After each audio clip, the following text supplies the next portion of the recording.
The shrieks rang out over the community pool deck, sharp and grating, like fingers scraping across a blackboard.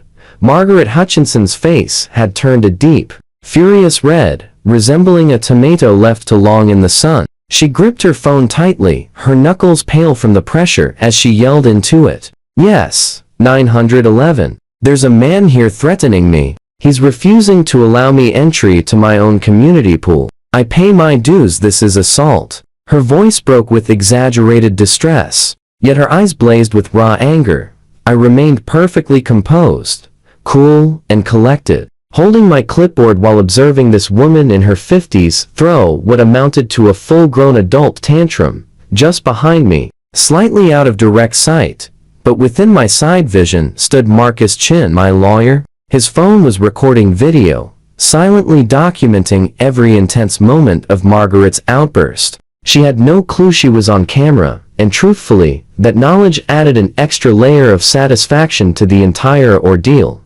Allow me to provide some context. My name is David Martinez, and 3 months earlier, I had become the youngest HOA president ever in Willowbrook Estates. I took over a total disaster left by the prior board, which had been headed by Margaret Hutchinson herself. For 5 years, she had managed the neighborhood like her own private domain, showing favoritism, disregarding the bylaws, and treating the community pool as her exclusive retreat. My initial priority was straightforward: enforce the long-ignored rules. I distributed notices regarding delinquent dues, displayed explicit guidelines for pool use, and, crucially, suspended pool access for repeated offenders. Margaret led that list with $8,000 in outstanding dues and 17 recorded violations, such as bringing unapproved guests, holding parties after closing hours, and verbally harassing the pool maintenance crew.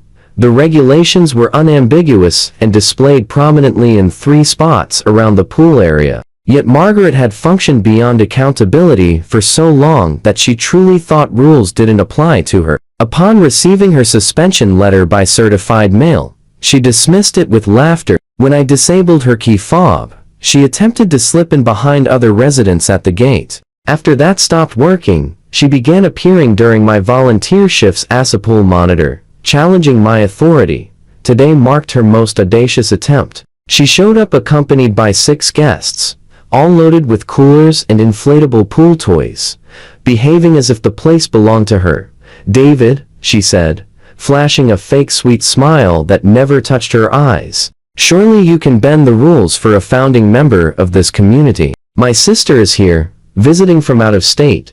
"I'm sorry, Margaret," I responded, keeping my voice professional even as I fought back a grin. "Your pool access remains revoked until your balance is paid in full, and you've signed the behavioral agreement detailed in your notice." That was the moment her facade crumbled. Her expression twisted into something harsh and unpleasant as she advanced closer, pointing her finger aggressively toward my chest. "Listen up, you petty little control freak. I've lived in this neighborhood since before you were even born. I created this HOA from nothing. You think you can just come in here and bully me?" "I'm not bullying anyone," I replied evenly. "I'm merely upholding the bylaws that you personally helped draft." Per Section 4, Subsection 3, any member with dues unpaid for over 6 months loses access to community facilities. Her sister and the other guests fidgeted awkwardly behind her, obviously mortified by the escalating spectacle. One of them gently pulled at Margaret's arm.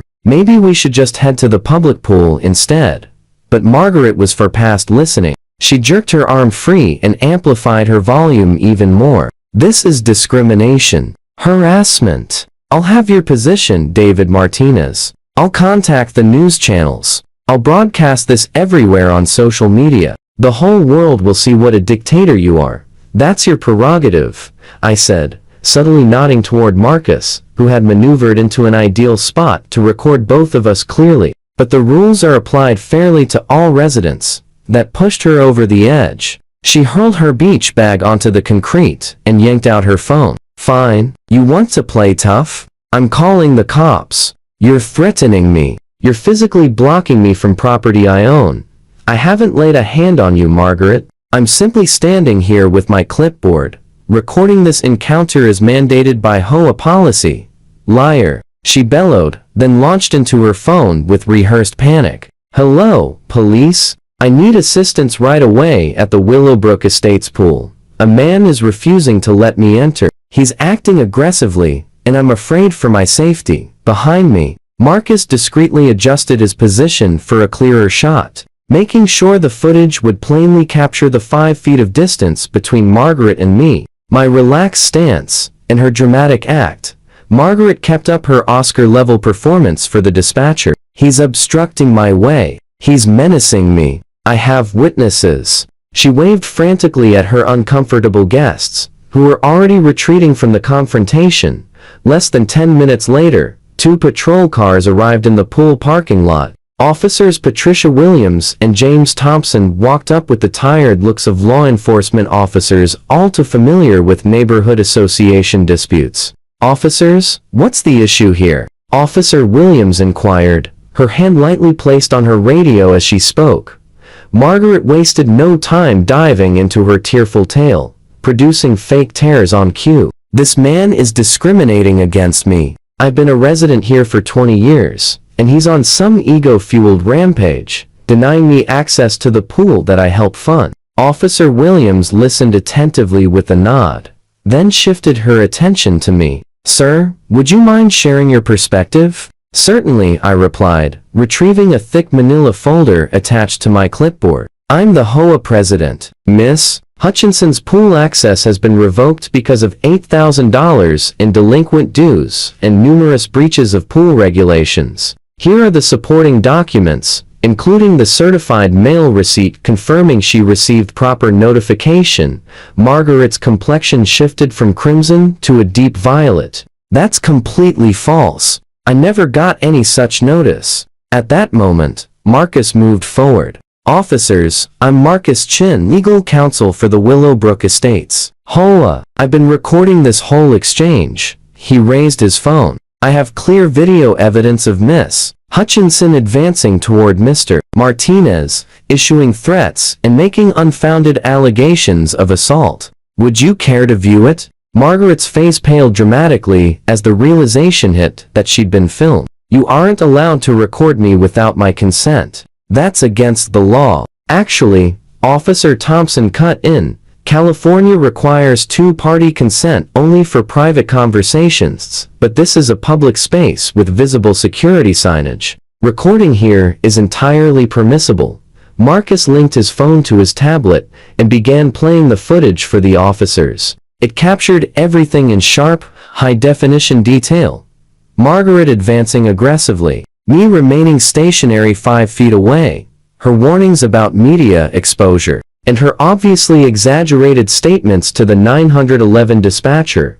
Officer Williams viewed the video with arched eyebrows, then directed a firm gaze at Margaret. Ma'am, filing a false report with 911 is a misdemeanor offense. You alleged assault and threats, but the footage plainly demonstrates that neither took place. But he was intimidating me just by being there. Margaret stammered desperately. Standing in a public space holding a clipboard does not constitute intimidation, Officer Thompson stated firmly. However, abusing emergency services is indeed a criminal act. We could take you into custody right now. Margaret's mouth gapped open and shut repeatedly, like a fish gasping for air. Her sister moved closer. Officers, please have mercy. She's simply emotional. We'll depart right away. Officer Williams glanced at her colleague. We'll issue a warning this once, Miss Hutchinson, but if you make another unfounded 911 call, you will face arrest. Is that clear? Margaret nodded silently, her earlier bravado completely gone. Moreover, Officer Thompson continued, I recommend you accept the HOA's rulings on your pool privileges. If you disagree, resolve it through appropriate legal avenues, not by creating disturbances and submitting fake emergency reports. As the officers turned to depart, Officer Williams drew me aside briefly. You managed that situation admirably. Continue keeping detailed records. Individuals like her rarely back down after a single incident. She proved correct. In the following 2 weeks, Margaret intensified her efforts against me. She flooded board members' inboxes with countless emails packed with outrageous claims and subtle menaces. She shared lengthy tirades on the community Facebook group, which administrators deleted for breaching guidelines. She even attempted to circulate a recall petition, managing to collect just 3 signatures, all from her close wine group companions, Marcus and I. Carefully recorded every move. We archived the emails, captured screenshots of the online posts, and saved footage from my doorbell camera of her efforts to approach me at my residence. We were assembling an unbreakable dossier. The climax occurred at the subsequent HOA meeting. Margaret arrived, accompanied by a handful of allies, prepared to attempt an overthrow. She hadn't been formally informed that her suspended status barred her from board meetings, but she entered forcefully regardless. I moved to oust David Martinez as president for abusing his authority, she declared, marching to the front of the room as if she still held command. You aren't permitted to propose motions. I responded steadily from my position at the board table. You're no longer a member in good standing. In truth, you shouldn't even be present.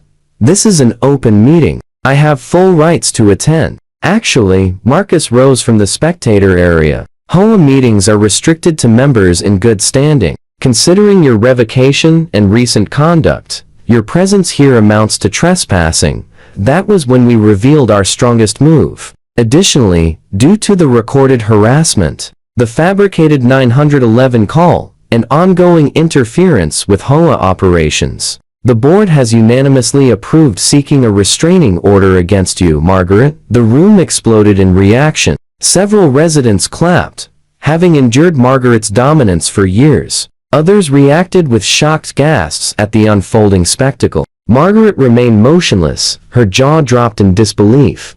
You have no authority to do that, she eventually choked out. We do, and we already have, declared Robert Kim, the vice president. The decision was unanimous. You forced our hand. Marcus walked over to Margaret, holding a folder. Miss Hutchinson, you are hereby served with the cease and desist order. Any additional contact with Mr. Martinez or disruption of HOA affairs will trigger immediate litigation. On top of that, I interjected, your latest behavior justifies placing liens on your property to recover the outstanding dues. We've shown considerable leniency, but it's exhausted. Margaret scanned the room frantically, hunting for backing that simply wasn't there. Even her wine club associates avoided her gaze. The neighbors, who had tolerated her intimidation for so long, observed with quiet fulfillment as justice finally arrived. This isn't finished, she yelled, retreating toward the exit. I'll take every one of you to court. My attorney will be in touch. We're eager for that, Marcus replied brightly. I'm certain the court will find the video of your false 911 call and our thorough documentation of harassment quite compelling. 2 weeks afterward, Margaret's attorney reached out to Marcus. Upon examining the proof, including the 911 audio and video evidence, he counseled her to abandon any planned suits and meet the HOA's requirements. The prospective legal costs alone could have ruined her financially, let alone the risk of criminal prosecution for emergency service misuse. During the special board session the next month, residents voted decisively to proceed with comprehensive legal measures. Margaret received an official ban from all HOA facilities until she settled her dues, plus accrued penalties and attorney fees, now exceeding $15,000. The restraining order was approved, mandating that she maintain a 100-foot distance from me and end all communication with board members. The ultimate setback occurred when Margaret's workplace, a nearby real estate agency, learned of the scandal. A realtor facing a restraining order and known for false emergency calls damaged the company's image. She was discreetly dismissed, with her real estate license facing scrutiny from the state regulatory body. I stood in the HOA office as Marcus submitted the last documents. Through the window, I observed a moving van arriving at Margaret's home. Rumors had circulated that she'd put the house on the market, unable to cover the escalating legal expenses and penalties without her realtor salary. She did this to herself, Marcus remarked, noticing my focus. $25,000 in combined fines and legal costs. prohibited from HOA amenities, a restraining order on her record, and the end of her real estate profession, all because she refused to pay her dues and adhere to the rules like the rest of us. I nodded, experiencing a blend of vindication and sympathy. Margaret's property sold quickly, far under market price in her haste to escape. As the moving truck departed carrying her final possessions, I spotted her in her vehicle, her shoulders heaving with what appeared to be sobs. Despite all her bravado and warnings, she had been utterly overcome by her own hubris and the straightforward enforcement of regulations she had once helped create.